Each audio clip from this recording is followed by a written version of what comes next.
எப்படிண்ணா 5 வருஷத்துல பெரிய பணக்காரனா மாறினீங்க? எல்லாம் முயற்சி தான்ப்பா. சரிண்ணா. ஒரு 10,000 ரூபா போட்டு டீ கடை ஆரம்பிச்சேன்ப்பா. அது தீ பிடிச்சி எரிஞ்சு நஷ்டமாயிடுச்சு. இருந்தாலும் நான் முயற்சியை கைவிடலை. சூப்பர்ண்ணா. அப்புறம் பட்டு புடவை வாங்கி விற்க ஆரம்பிச்சப்பா. அந்த தொழிலும் படுத்துக்குச்சு. அப்பவும் முயற்சியை கைவிடலை. தெரியுண்ணா, உங்களை நினைச்சா ரொம்ப பெருமையா இருக்கு. தொடர்ந்து எல்லா தொழிலும் பண்ணி பார்த்துட்டேன்ப்பா. எல்லாத்தையும் நஷ்டம்தான். அப்புறம் என்னன்னு ஆச்சு? அந்த நேரம் தான் எங்கள் மாமனார் இறந்துட்டாருப்பா. அடச்சே, ஒரு மனுஷனுக்கு இவ்வளவு கஷ்டமா? அது ஒன்றும் கஷ்டம் இல்லைப்பா. அவர் செத்ததுக்கு அப்புறம் அவர் சொத்து என் கைக்கு வந்துருச்சு. நான் பணக்காரன் ஆயிட்டேன்.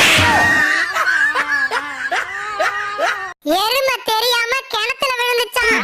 நான் தான் தள்ளி விட்டேன்னு எறும்பு பெருமைப்பட்டுச்சான். என்னடா முறைக்கிற? தம்பி, உனக்கும் மாமனார் இருக்காரு. முயற்சி மட்டும் கைவிடாத. நடக்கிறதெல்லாம் நல்லதான் நடக்கும். முயற்சி முயற்சின்னு சொல்லி இவன் தான் மாமனார் மூச்சை நிறுத்திருக்காண்டா.